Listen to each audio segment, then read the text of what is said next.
which it stands, one nation, under God, indivisible, with liberty and justice for all. Okay, Suzanne, would you take the roll call? Oh, read your drill. Trustee Vidal. Here. Trustee Lobos. Here. Trustee Levitt. Here. Trustee Gould. Here. Trustee Shuhart. Here. Thank you. Is he under, oh, I thought he was under the table. The district digitally records the audio portion of the meeting. The recorder is located in front of the board scribe. All recordings are kept in the superintendent's office for 30 days and are available during that time period for inspection by members of the public on district equipment without charge. As a community service, Pacifica Community Television records and broadcasts the meetings. Report out on closed session topics. The board met in closed session regarding a conference with legal counsel, anticipated litigation, significant exposure to litigation pursuant to the government code of 2 matters. There was a unanimous vote of 5-0. The board voted to resolve, gave direction to resolve litigation up to $25,000 for one student. Okay, approval of the minutes for October 10th. Do we have a motion to approve the minutes from October 10th? Okay, do we have a second? I'll second. Okay, all in favor? Board passes 5-0. Thank you. Okay, approval of the agenda and consent agenda. All items on the consent agenda will be approved with one motion, which is not debatable and which requires a unanimous vote for passage. If any member of the board, the superintendent, or the public so requests, any item shall be removed from this section and placed on the regular order of business following approval of the consent agenda. Okay. I Yes. asked to remove item 8H, manual maintenance 6000 series.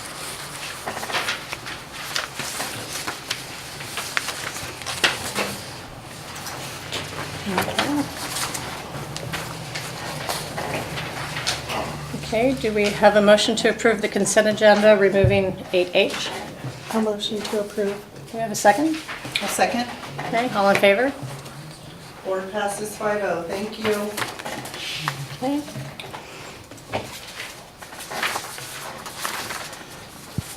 Should we go to 8H right away or wait till after the, I think we could After go, it would communications. make sense to do the communications, okay. and then we can, Put it in by 10. we do it while we do the other, Manual maintenance? The past practice has been to discuss the item that had been removed right away. Now, okay. perfect. Okay, 8H, that's Will's, but, This was the education, the AR and the BP for the education for English learners that we had discussed last time. Yes. You've had further discussion about that? Yes, we, since it was brought up at the last, during the first reading about question, to summarize, and tell me if I'm captured at all, it was that there wasn't any clarity between the section of the AR that stated with regards to an initial LPAC assessment versus a summative LPAC assessment. It wasn't clarified clearly in the CSBA sample for that AR. So what we went back to CSBA to get some clarification on that, and within the response that we received, there was the suggestion that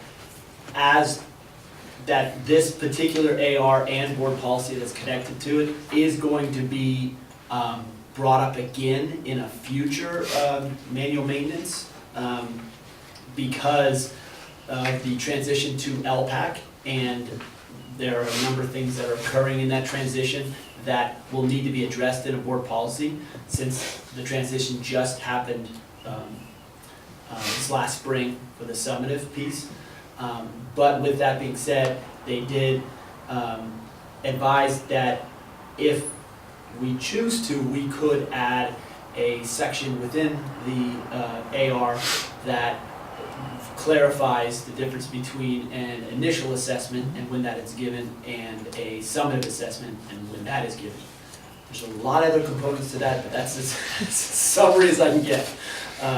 Does that,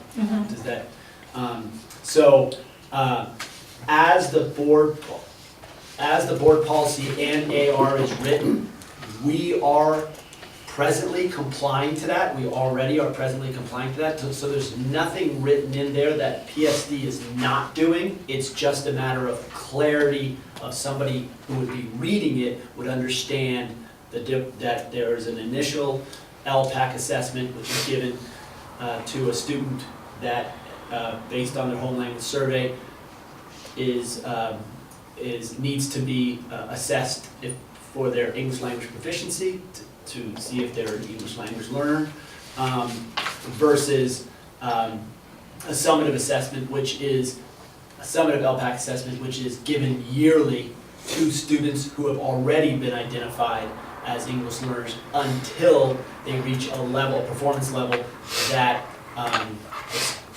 redesignates them out of limited English proficient. So Will and I discussed this, and since I was the person that first had the questions, the line or lines that they were proposing to add to discuss how the initial assessment is done within 30 days of start date, I found that to be perfectly fine for my needs. And we were discussing, should we just wait since they're talking about bringing this back again? But my concern with that is they just say at a future date, which is that in a year or 2 years? And I kind of would like to sort of have this cleared up now, and then when they bring it back, we can look again. I agree that this should be changed to our satisfaction Okay. until there's further guidance. Okay. I mean, that's my Thank you. opinion. I don't know. So I agree with you. And I went through it. It looks much clearer now. I think it was already very clear about the summative LPAC and the, I think it was February 1st, and then Right. within so many days of the results of that, parents would be notified, all of that. But it was just the initial assessment that caused confusion last time. So then can we have it brought back for another first reading with that added Yes. piece in there? Yes, that's Does that sound? Yeah. Thank you. I'm sorry, I missed a. Can I call back 8G really quickly? I have one. I don't think we can after we. Too late? Okay, it doesn't matter. It's Yeah, so. we already so voted tiny. on it, yeah. Never mind. Doesn't matter. You can't open it. Sorry, don't. It was so minor, and it was literally one word change. It wouldn't make a difference at all. Don't worry about it. Thanks. I'll be more careful next time. Okay, communications. This portion of the agenda is available to the public to address the board on any issue that is not on the agenda. The maximum time allowed for any speaker is 3 minutes. LSEA? I'm just sitting there, Chair. No LSEA? Okay, CSEA? Nothing right now. People wishing to address the board? Okay. Correspondence? No correspondence. Board Superintendent Communications? I'm happy to start, unless somebody else would like to. Go I don't want to ahead. hog it.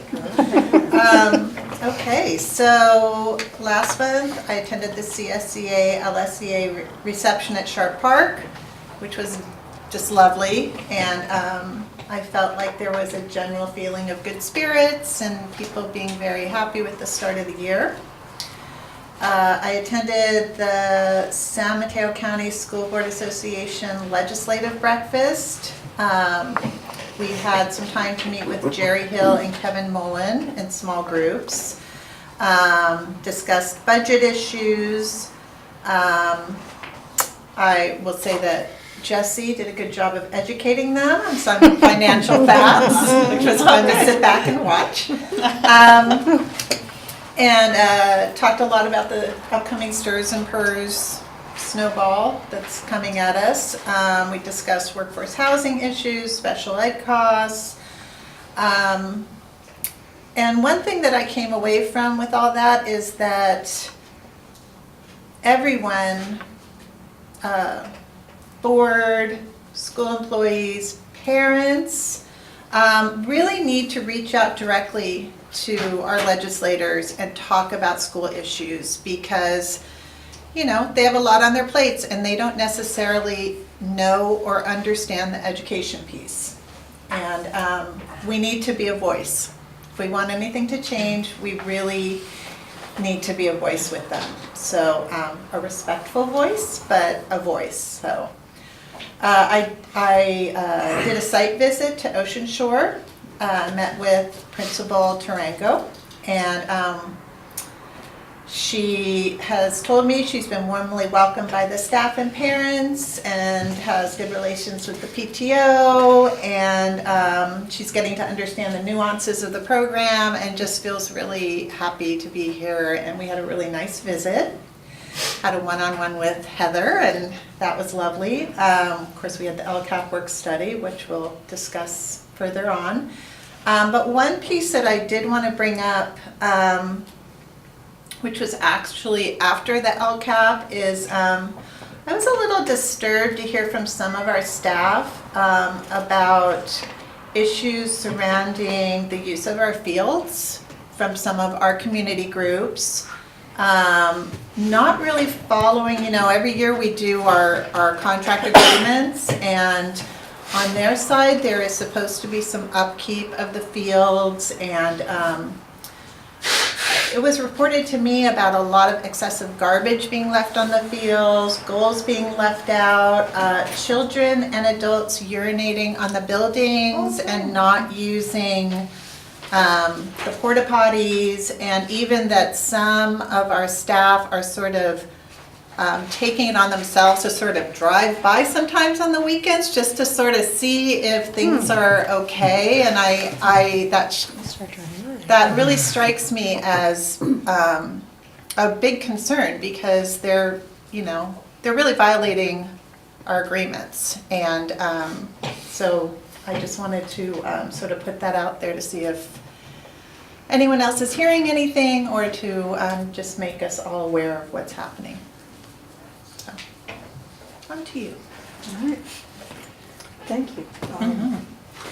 So I too went to the LCAP work study, and I'm actually interested to hear about that again. And I'm sorry I missed the breakfast, the legislation breakfast, because it's on. Enjoyed that. I guess we started that last year. That was really informational. So, on to you, Jesse. So went to the legislative breakfast. I was actually there to help set up first thing in the morning before Kalima even showed up.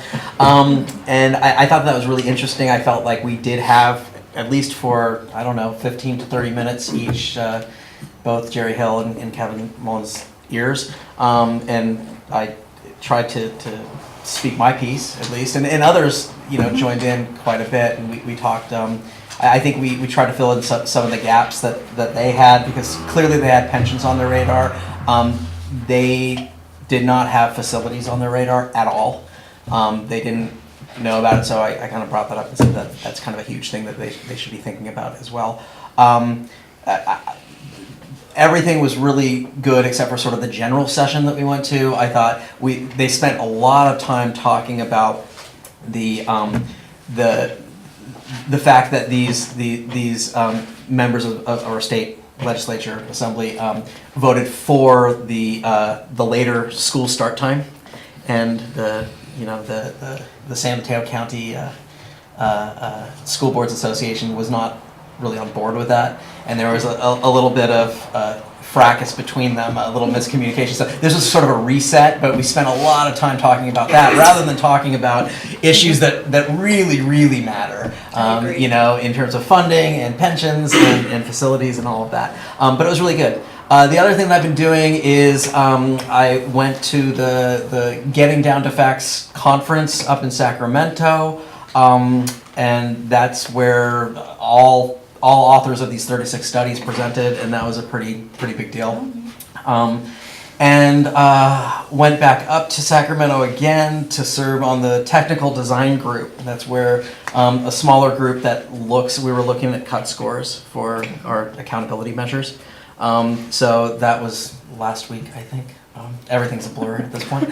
And I think there's one more thing, but that's about it. I've just That's been a lot. super busy.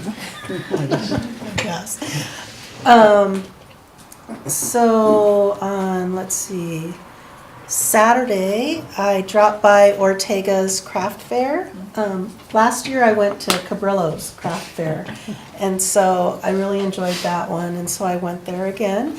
And there's a lot of parents who are actually have their own booths, and so I did some Christmas shopping.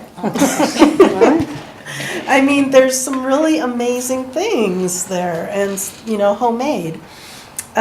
So I really enjoyed that, and I went with my daughter, who's an alumni of Ortega.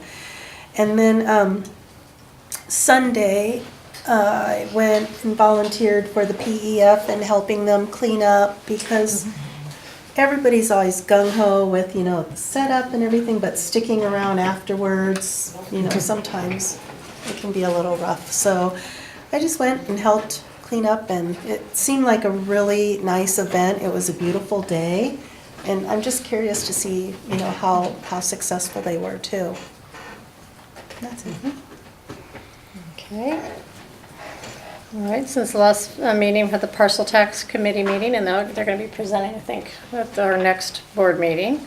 January, I Or think. January, okay, the results of the parcel tax for the past year and the LCAP work study. Also, we had Ann Campbell's retirement, where Jackie Spears spoke, and Jerry Hill, and that was a much bigger event than we both went thinking it would be. Maybe punch and cookies somewhere, and there was the whole Spread. white tent and all the legislators, and they named the whole facility after her there, so it was a big deal. And then Friday night was the Terra Nova Band Night, where Cabrillo Valamar and Ocean Shore IBL went and played at the high school football game with the Terra Nova Marching Band. So they all come in together, they play together, they sit in the stands all mixed in together. It gives the 7th and 8th graders an idea what it'd be like when they're in high school, if they want to join band. And then they stay for the halftime show that's put on by Terra Nova. So that was a lot of fun and actually good weather, so it was nice out there. And we were winning last I looked. I didn't stay till the end.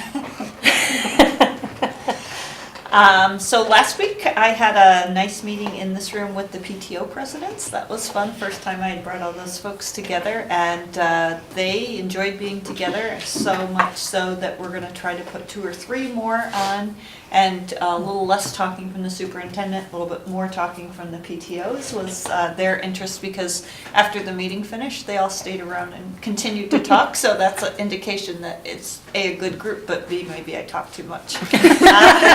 And then it was my very first PEF-a-thon, and I can't tell you what a vision it was to see you walk down that hill as we were all exhausted. And it's great to put on an event like that, but to have to clean that up is really, people have no idea how much work goes into that event. So just the PEF board really outdid themselves in terms of staging a professional event that kids had a ball. As they each got a medal, and there was a little something for everyone. There was a 1K, a 3K, a 5K, and a 7K, and we're looking at some of the participants, some of the elite athletes that participated right over there on that. So that was a great event.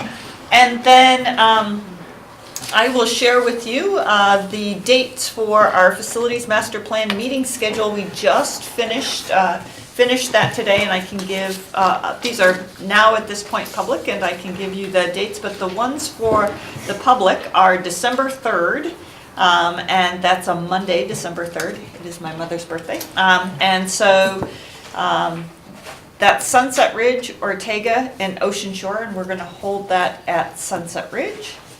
And then on December 6th is Cabrillo, Valamar, Ingrid B. Lacey, and LMEC. And I don't remember whether I had confirmation that we're holding that at Valamar or not. And so those will be about 2 hours. Be our dream to have about 100 people there. I recognize that may be shooting for the sky, but and then we have set up 2 meetings for each staff. So they're 2-part meetings. You go to both of them. And so we will have all of that done by December 12th, all of those meetings. The Facilities Committee is going to be a Superintendent's Advisory Committee in which we're asking for 2 LSEA members, 2 CSEA members, 2 administrators. We would love to have 2 board members if they're interested. Rather than being an official board committee, it's going to be more of an advisory committee. And then in terms of the public, the piece that I think that we're missing is some of the expertise around how, facilities experts. So I think that when we were at the Parcel Tax Committee, Joan Weideman gave me a name of a previous board member that's got some expertise in facilities, so I'm going to reach out to them and see if we can get that going. But we're excited to get started on the Facilities Master Plan meetings, and I will share a list of dates with our participants here, and I'll give you those dates in the Friday letter. Do you know approximately what time? Oh, I'm so sorry. The community meetings are 6:30 to 8:30. Thanks. Thanks, Jesse. But this is now public information. I'm going to share it with all staff at a post-Halloween email. I'm pretty certain no staff will be reading any emails coming from me tomorrow, so I will send it on November 1st after Halloween. Okay. All right, district business. District goals. The district values the goals provided in our local control accountability plan and strategic plan. All of our district board agenda items are tied to these goals. One or more of the goals are listed in the description of each board agenda item. The details for each of those district goals can be accessed on our agenda online public page or by visiting the district website www.pacificasd.org under District Information Board of Trustees. 10A, Local Control Accountability Plan and Budget Update. Bill. Okay, so as you mentioned in your communications, we did have a work study that was held on Wednesday, October 17th, and the purpose of that work study was the LCAP. We reviewed the LCAP 17-18 outcomes, and then we looked at the 18-19 metrics and actions, and we also did some 2018 data summary, looking at the summary, especially as it related to the metrics within the LCAP. And then we also had, Josie did a 2018-19 budget update, and I think you did a summary of the 17-18, right? Was that inclusive of it? Or It was really a comparison of the January proposal, May revised, and then where we are today. And we'll have a full report for the board for first interim at the next board meeting. I thought it was a very good work study because a lot of things came out. I did summarize in the memo that we received some of the things that did come out.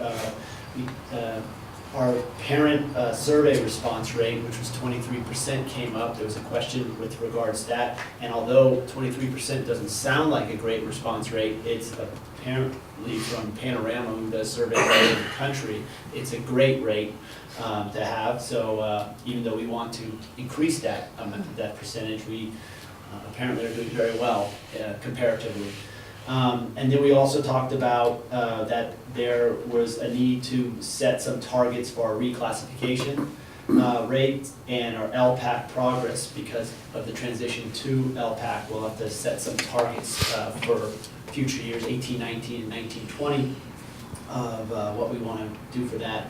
And then, and those we'll be able to set that as the year goes on now, because we've just recently received the summative test reports. They're actually public now, the LPAC, so we'll be able to actually set some targets from that.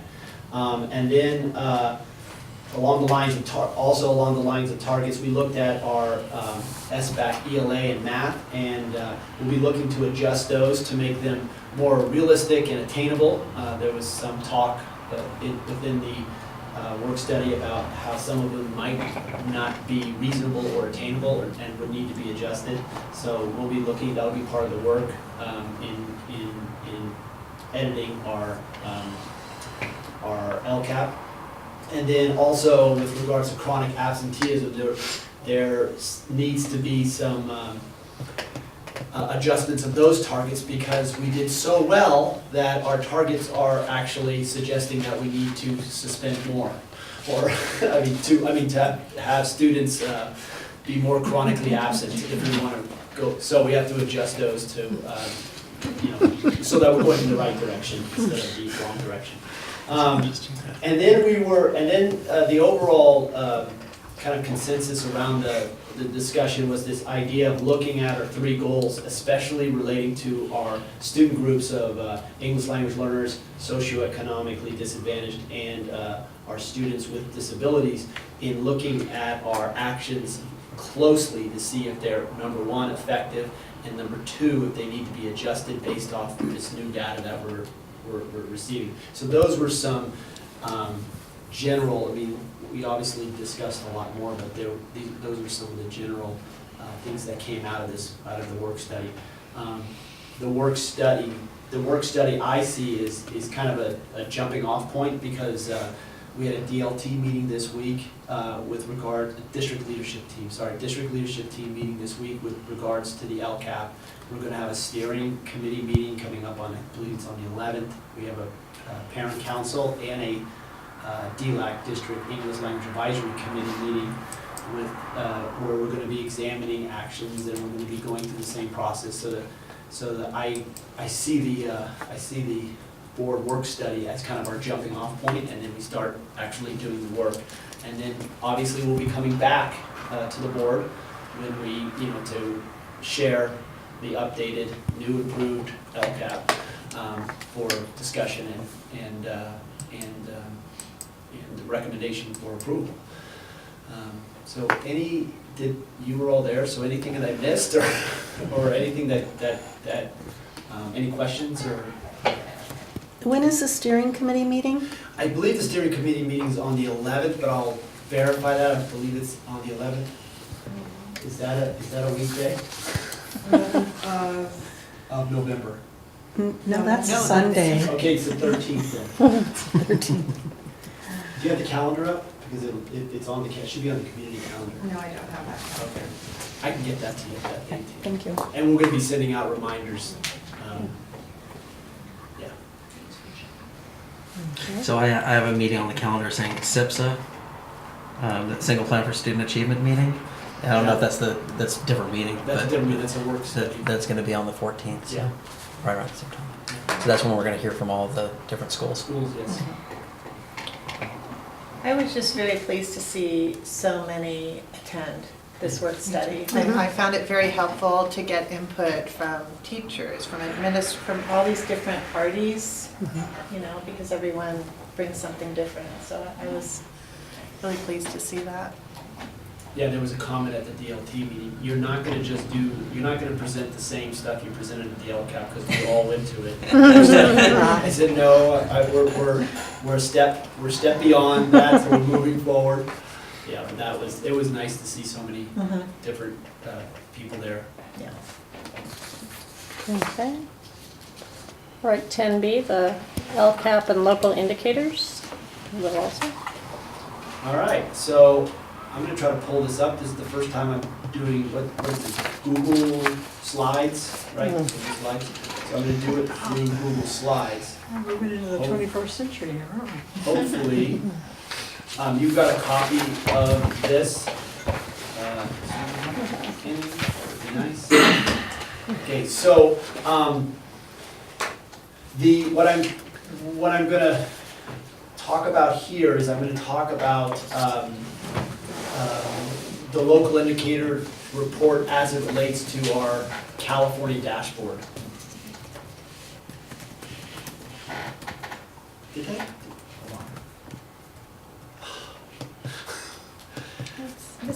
It's missing, yeah, it didn't. That's interesting. Oh, you're supposed to fill in the blanks there. Yes. No, it just You can it just got pull rid it of up from it the got rid of slides. the layer of your stuff. Yeah. There's the lid. That's the next slide that I have. Yeah, Yeah. I'm gonna download this and then I'll. Why don't you can just magnify your screen Yeah. if you want. Oh, okay. Because when you put it into slideshow, then it all of a sudden you're missing everything except for Yeah. the stuff you don't need. There you go. The red circles? There you go. Alright, so,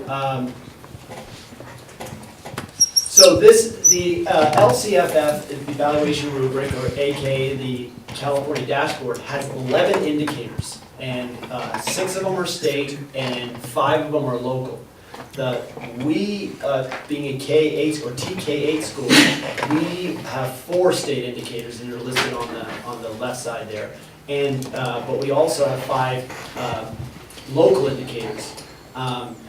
Priority 1, which is around basic conditions, much of how we report out on that is through the school accountability report card. The Panorama survey actually addresses priority 2, which is implementation of academic standards, parent engagement, priority 3, and priority 6, school climate.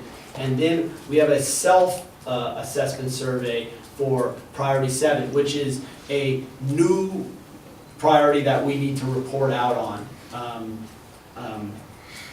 for on the California dashboard. So the California dashboard, it's going to look a little different the next time it comes out. The California dashboard will be out, the new one will be out in December, I believe. And there are state performance, there are state performance levels that we are rated on, and it's as similar from the past, it's blue through red. They use the pi symbols up to now, but it's going to be more of like a speedometer, a gauge, this upcoming one. So when it comes out, it's going to look different, but it's still going to have the same colors, and it's just, I guess someone needs to be put to work to have a nice new graphic. But anyway, so, and then for the local performance, we are judged on either it being met, or not met for 2 or more years. Now, for the local indicators, and again, to remind you, we are measuring progress, but we are being rated on whether or not we reported the results. So, the reporting of the results decides if we met it or didn't meet it, or we didn't meet it for 2 years. So by me reporting the results to you, we'll have met the indicator, no matter what progress or lack of progress we have made within the indicator. So that's an important thing to understand, because that's what we're being rated on.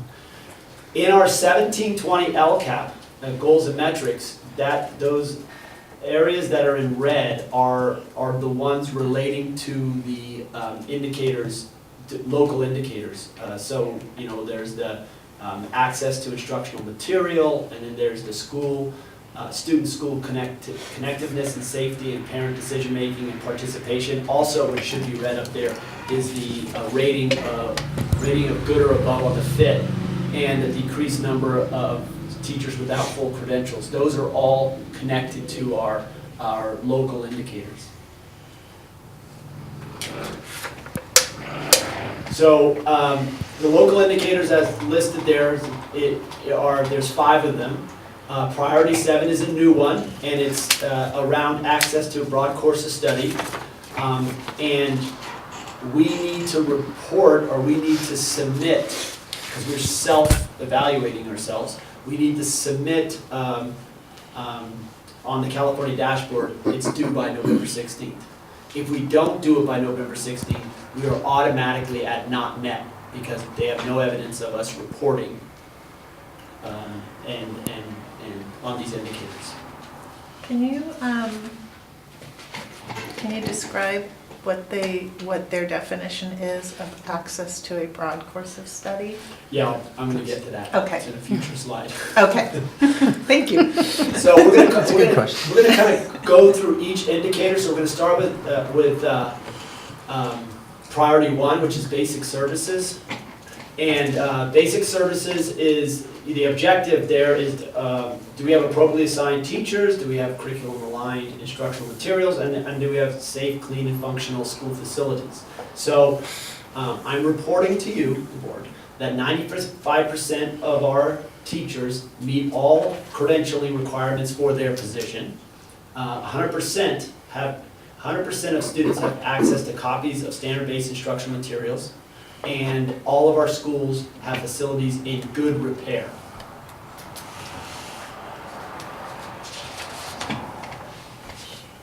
Priority 2 is the implementation of academic standards. So this is based off our Panorama survey. The previous years, we used a survey that was through the California Department of Education that they suggested that we use to do this. What we did for this year is we took that survey and we asked those same questions through a Panorama survey to the teachers. This year we had more teachers respond to the survey, 149, I believe last year was 122 or something. So we had more teachers actually complete the survey, and it was completed in April of 2018. And the teachers' responses indicated that in ELA, which English Language Arts, English Language Development, and Math, we were at full implementation or above phase. So it could be, so we were at a mixture of at full implementation and sustainable, or just at full implementation. And then for science and history, we are at either beginning development or initial implementation, which is not surprising because of where we are with those two subject areas with in alliance to our adoptions. Can I ask a question? Yes. So what was the change though from, I realize you did the survey questions in two different systems, right? Yeah. But you still have the results from both. Yes. So while science and history are definitely at a less mature stage, did we see some improvement? Yes, we did see some improvement, and they're within our actuals on our metric in our thing, so we did see some improvement.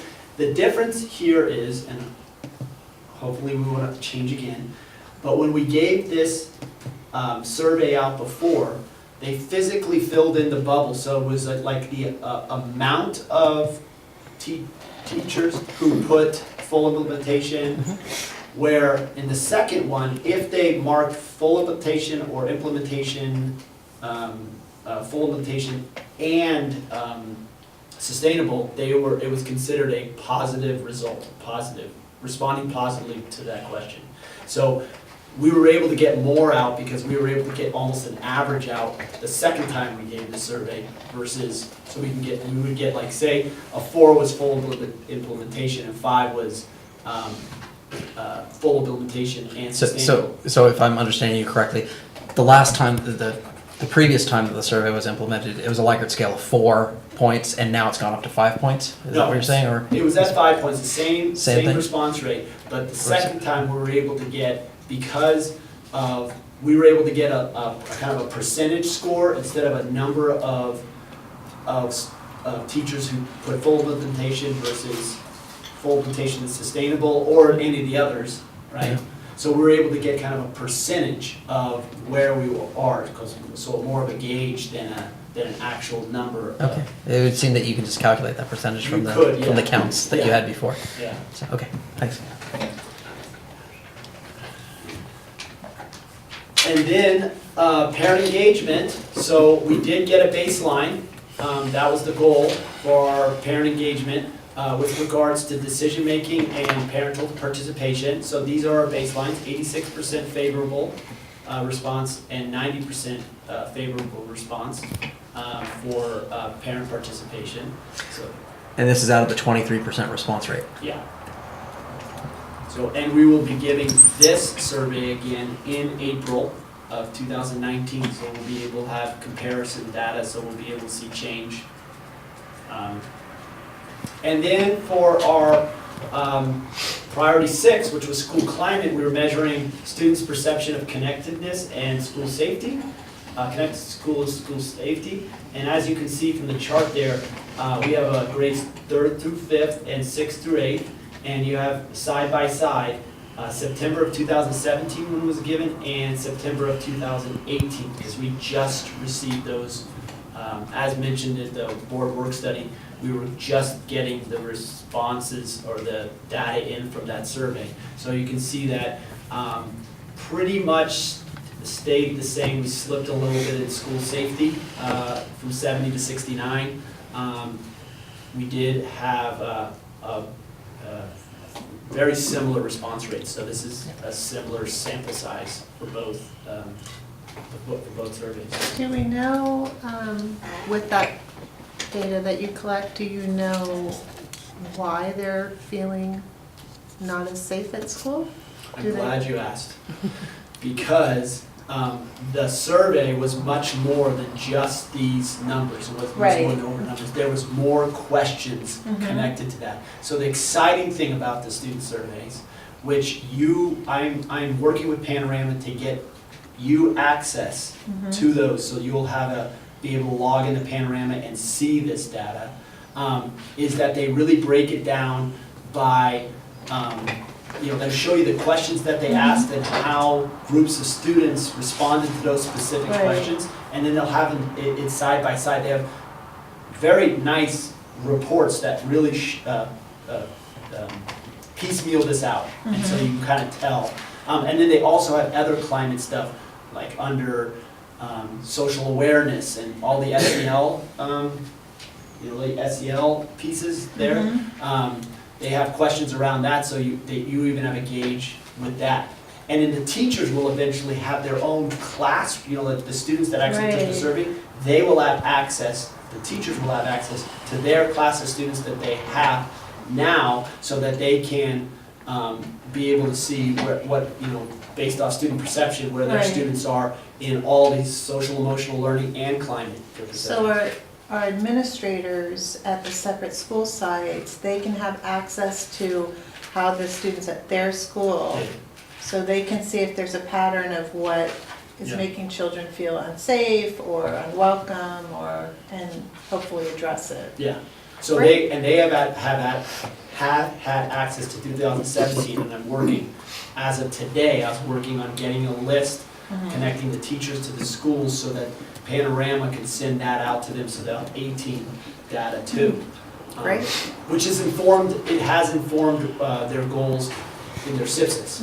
It's very much so, because for many of them this year will be the first time that they'll have a metric that is connected directly to this student perception. Yeah, because the data is interesting, but then what do you do with it? Exactly. But that sounds really good that they can apply it. Yeah, I'm extremely excited about this, and I'm even wanting to continue to have it grow. We're even looking into this idea, is there some sort of survey that we can give the K2s, or the TK2s?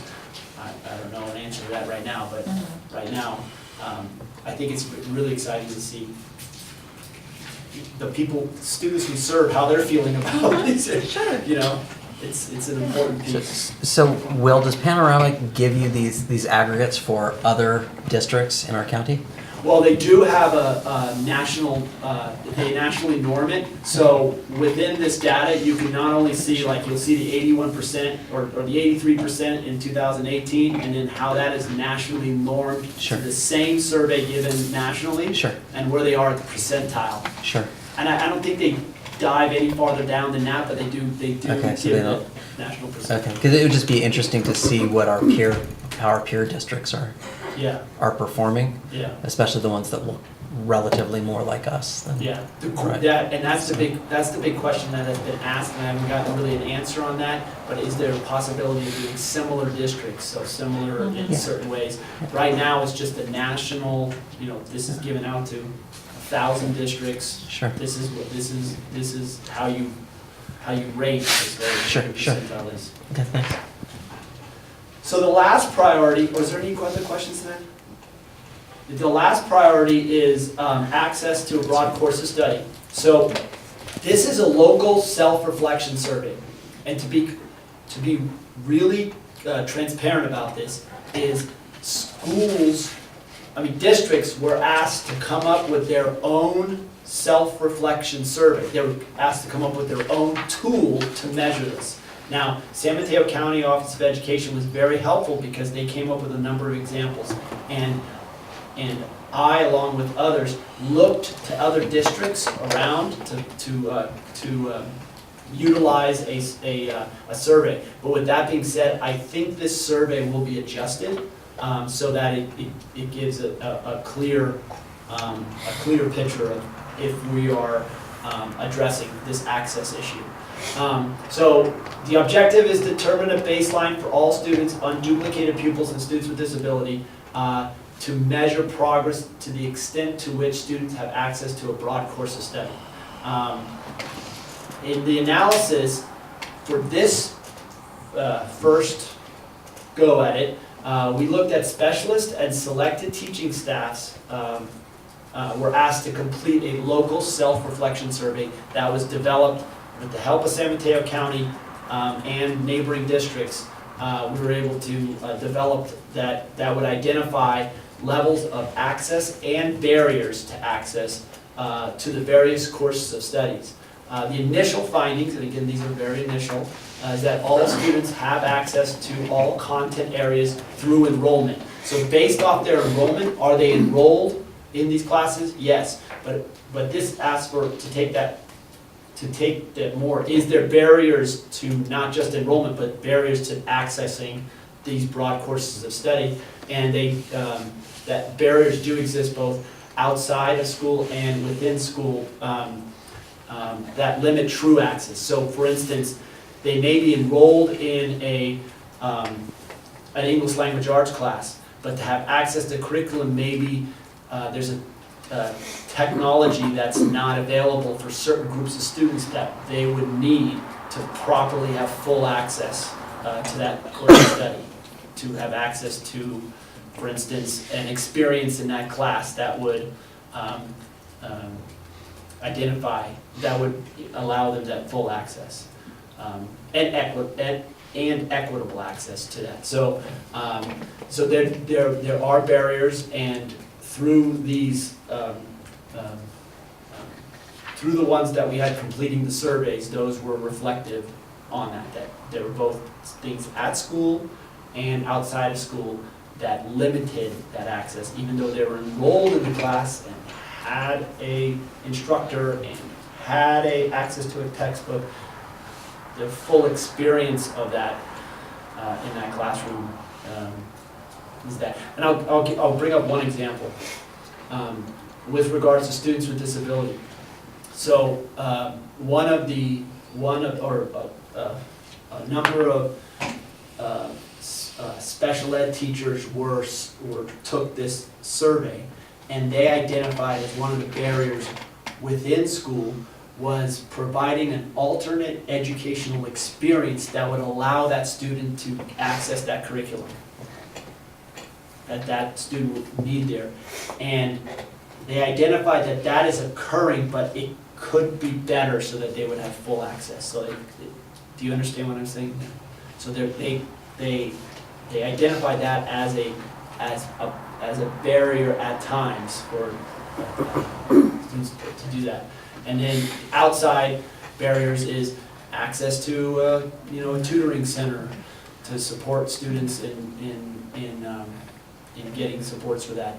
A lot of that was like after school program access and that type of thing. And then there was some that was saying there may not be access to wireless or technology at home, and being able to provide that outside of school time could be a barrier.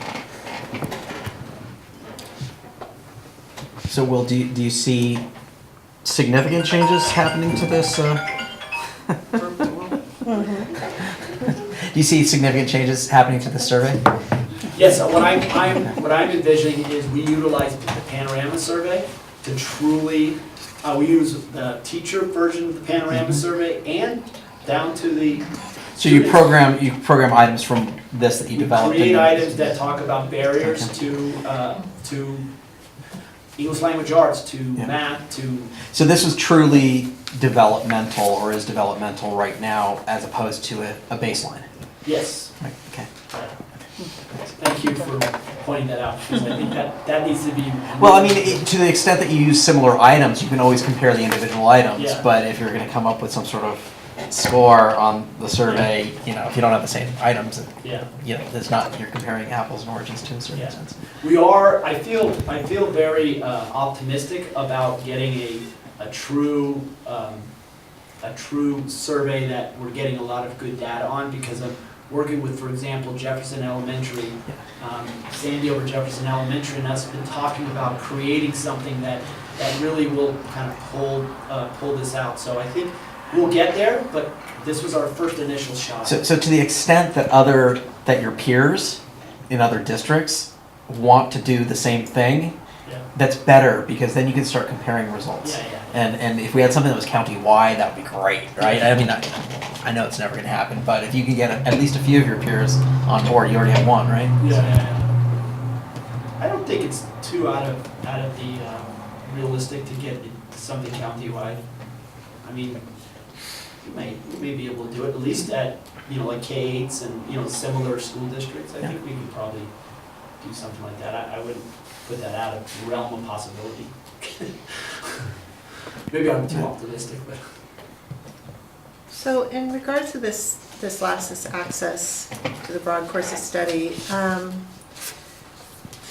when there were barriers found, then what happened, was there any follow-up to that? So for instance, like you're saying, if they're saying that there was no Wi-Fi, I mean, there are things that you can do about that. The Yeah. library has free Wi-Fi. I mean, was there any kind of follow-up to the barriers that these teachers and specialists have identified? Yes, so part of the survey had barriers within school, barriers outside school, what is being done presently to address these barriers, and what is the plan Okay. in the future to do barriers. And I think part of that is, and they did comment on, like, the general ed and the special ed teachers sit down and they try to find alternate ways to get the Okay. curriculum across, so Mhm. they are addressing it.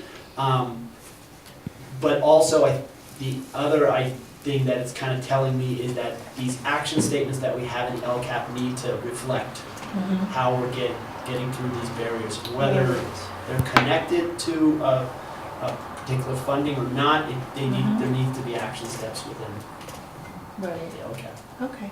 So Thank yeah, you. it is part of the survey where you ask, okay, now what are you gonna do, Mhm. kind of deal. Okay, thank you.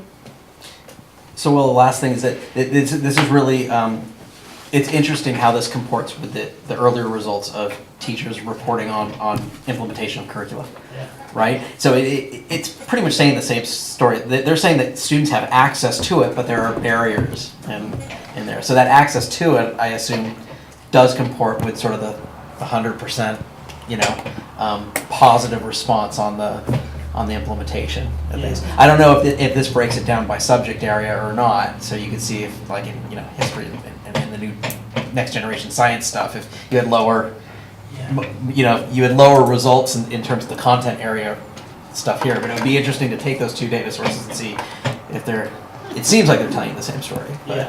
you know, just dig a little bit more. Because that could either validate or not validate. This is something that's brand new, and if they've gotten used to the other one, maybe they're all saying, yeah, everything's fine.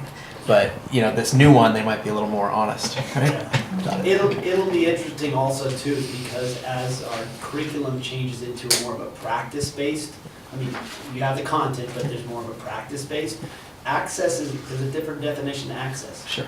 Like, what are the practices that you're doing, and are you having access to the practices versus the, you know, inclusive of the content, but having the, so it's really gonna be, I'm not sure where we're gonna be landing, but I couldn't tell you, I couldn't dictate what an action would be within our LCAP, because we need more information about how that looks. It'll be interesting. Exciting, but interesting. Any other questions? No? All right, thank you, Will. Okay, 10C, Board Governance Handbook. Heather. Okay, so we worked on this governance handbook in August, and it's time to bring it forward. There were a few suggestions from trustee Levin that I think we should go through so that we can talk about them and move them forward. Does that sound okay to you? If you want, I mean, I made it through about a third of Oh, the okay. document today, so I didn't make it through the whole thing.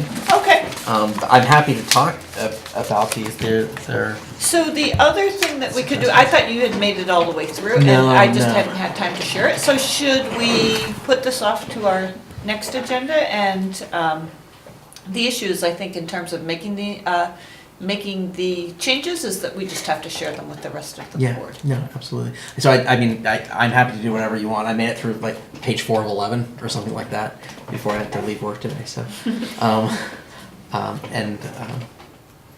yeah, I mean, maybe we should just go through all of it, and others might have their own. I just have There are one little comments. thing, that's it. But I think we should give Jesse time. I mean, So it's- today. No. No. No, it's more. To- Oh, To more time to complete get, the to whole- get through all of Yeah. it. Yeah, I can do that. I mean, I think I can do it pretty quickly. It's just. Okay. So. And then we'll share it and bring it back so that you all have a chance to look To at vote, those okay. suggested changes. And Laverne, you'll share your suggested changes as well. Yeah. Okay, anybody else? Okay. So do we want Thank to you, bring this Jesse. back at The the next board meeting? So we should be giving you suggestions to put into edits by 2 weeks before, no, 2 weeks before that one? That We would gotta- be. At least 2 weeks. I'll put in the yeah. Friday, I'll put in the Friday memo, but you have about 10 days. So 10 days and then 10 days for publication. Okay. So, thank you for reading it so carefully. Okay. 10D, final certificated staff assignments, non-administrative, 2018. Maria? Yes, well, I think that should say sort of final certificates. Is that right? And I want to apologize to you, we noticed well after the fact that a whole bunch of data dropped out of that final and we didn't catch it before it was published. So we'll correct that, and we also have a couple of corrections on our numbers at Sunset Ridge. The TK number should read 1 instead of 2. Well, can you pull up the attachment? Yeah.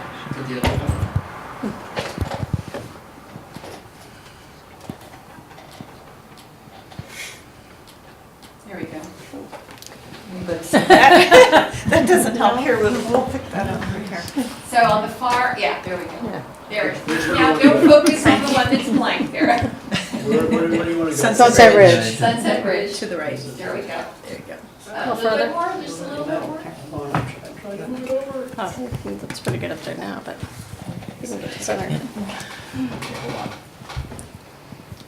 There you go. There you go. Oh, perfect. Thank Best I you. can do. Thank you. So the TK should read 1 FTE and not 2. And then the third grade should read 4 FTE and not 3. Oh, so it didn't change the total. Yeah, didn't change total. That's true. Oh, that's, I didn't know. That's a good observation. So other than that and the middle school data, everything else should be accurate. So we will make sure that's corrected for you by next time. Any questions other than that? IBL was my question. I was like, there are a whole bunch of blank pieces there, so. But you got the total there. Yeah, I'm not really sure how that happened. It went through 3 or 4 of us and none of us picked it up, so. We'll make sure that you You'll have bring that it back. information by the time you consent. Magnetic elves. Okay, 10E, first quarter report of Williams uniform complaints. Josie?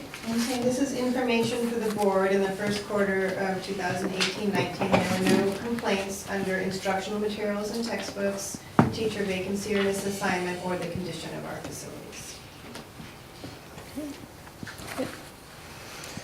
Okay, 11, board bylaws, board policies, and administrative regulations. May 2018 manual maintenance 3000 series, Josie?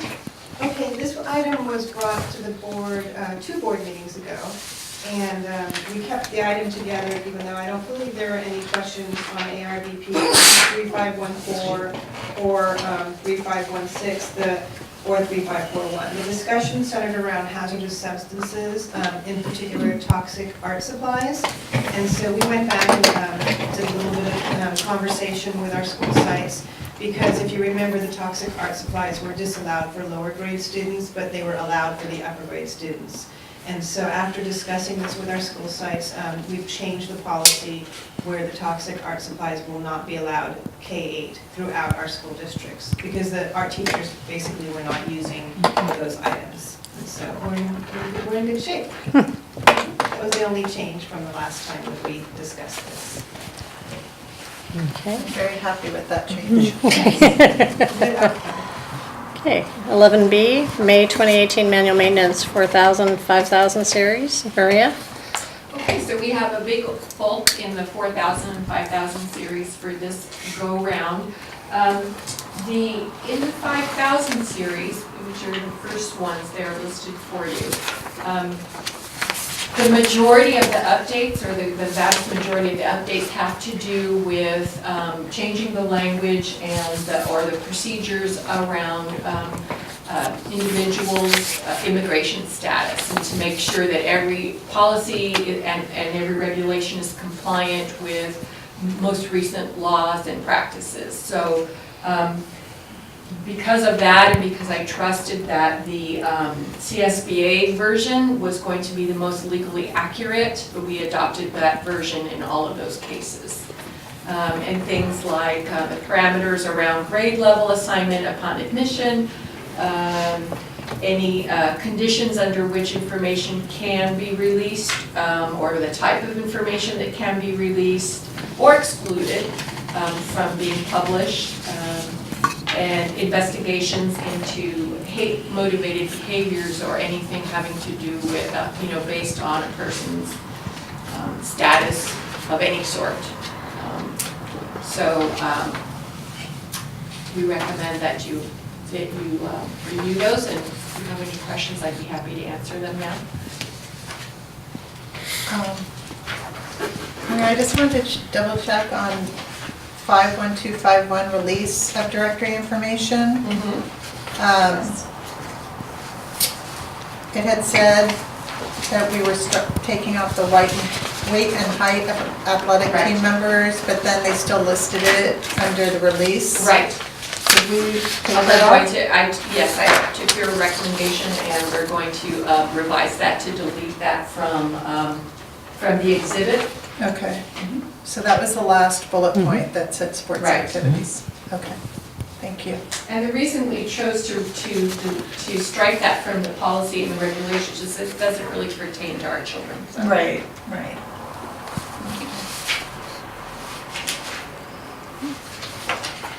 Any other questions? Are we going through all of these, or were you talking about the data release right now in the immigration policy? Because I had a question on 5131, but that's Sure. a new topic. Since there's so many, if you could guide me Yeah. with your questions. Sure. So this is my only issue that I came up with. So it's on, there are a lot of these. So on 5131.2, which is the bullying use,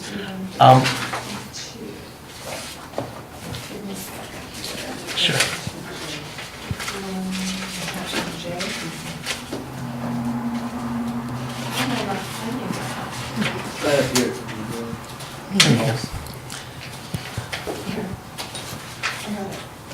Oh, I see it. Yes. So I guess my question is, or my issue is kind of this. We have our definition that's currently there, and it's actually highlighted here, and it says the board recognizes that the California Education Code provides guiding characteristics regarding bullying. The district further clarifies bullying with a definition that bullying occurs, quote, when someone says mean or does hurtful things repeatedly and on purpose to another person who is made to feel less powerful. I'm very happy with that. Later on, though, when it talks about what we're going to do to try to abate bullying. We have a couple of quotes here that say the district shall adopt and publicize policies that prohibit discrimination, harassment, intimidation, and bullying on the basis of a student's actual or perceived nationality, ethnicity, or immigration status. Furthermore, on 2, it says the district shall educate students about the negative impact of bullying, blah, blah, blah, based on their actual or perceived immigration status or religious beliefs or customs. My question to my colleagues here is, does that seem comprehensive enough? If our definition of bullying is really any hateful action, and then the policies that we're going to take to abate them are only based on bullying that occurs due to perceived nationality, ethnicity, or immigration status. I think there are a lot of other characteristics that I'll say prompt bullying, unfortunately. So my question here is really for everybody: are the bases listed sufficient enough for us? Do we want to make this a bit more general? Additional options might include eligibility for supplemental language development and/or special education services, socioeconomic status, or even gender identity. And I'm not saying that we have to put that wording directly in there. It could be really relaxing some of the wording we already have in terms of our policy. So it's not just based on immigration, perceived nationality, ethnicity, or immigration status. It could be more of a sort of a blanket statement, because bullying is bullying regardless of how it's been prompted. So that's Or whom it is targeting. Yeah, exactly. So I want to share just a little bit more information with you about that.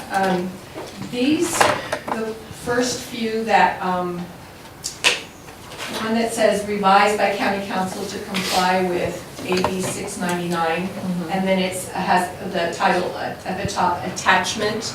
There are a couple that are labeled that way. We're actually moving, these were actually revised late spring last year, and my understanding was that when the superintendent at the time had worked with county council to make sure that the language was legally compliant, we were just forwarding them to kind of complete that loop for this particular series. Okay. So I'd be happy to explore your proposed change, but I think because it can be so legally sensitive, I would say I'd like to run that past council.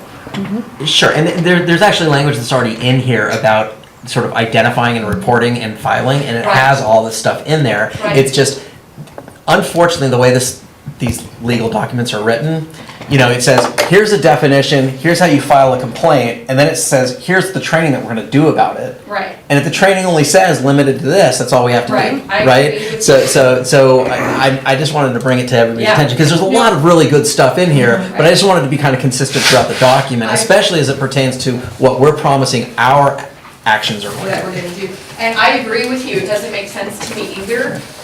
So that tells me that it was either an oversight or an omission, or there's something much more sensitive there that I'm not aware of. Sure. And that's why it was Okay. written that way. So I'd be happy to research that for you and then report it back if you would like. Sure, that'd be great. And I think even if we did something like which may include, or something that sort of broadens it, that Yeah. you can't do it on this, among other things, Yeah, I mean, it's just, like, all of it is in the complaint, they list 10 bullets in the complaint part of what the Right. complaints can be.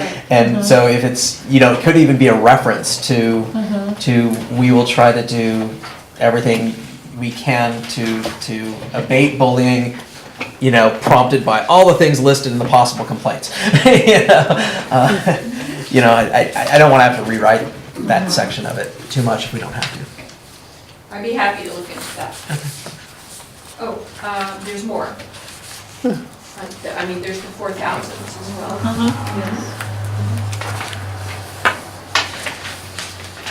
So those are pretty straightforward as well. They kind of group themselves into steps to take to ensure employee security, which includes some specific regulations around informing staff of students who have had suspendable or expellable behaviors within a certain period of time, and then a very pleasant topic on catastrophic leave and the way that we can show that kindness to our colleagues. That's been updated as well. And then lastly, oh no, sorry, that's it for this item. So, any other questions on those remaining items? Thank you. Thank you for your feedback. Okay, 11C, intra-district open enrollment. Maria? Okay, so that's the other item I was jumping ahead of myself to. That's also very straightforward. That's our student enrollment procedures handbook. We simply updated it so that it reflects the current staffing people, the current individuals. Okay. Future agenda items. Future agenda items. So one is that we have the work study on November 14th where we'll bring they're now called student plans for, they used to be single plans for student achievement, and now they are school School plans plans. for student achievement. There's still SIPSs. They're still SIPSs, just different SIPSs. And we hope to have a packed room for that one. Good, that's a great problem after the LCAP work study is, if the biggest problem is that not everybody fits in the room. That's a good problem to have. And so then the real board meeting is on the 28th of November, which is almost a month away. And we will be bringing to you a workforce housing update and with a lot of detailed information. There's a meeting on Monday at 10 a.m. around workforce housing that we will prepare this presentation for you. Is there anything else you'd like to be included in the board meeting, the upcoming board meetings? Thank you. Okay. Okay. Else, we'll adjourn the meeting. I can see the reflection. Okay. At 8:13. It's reflecting. Run back and give this to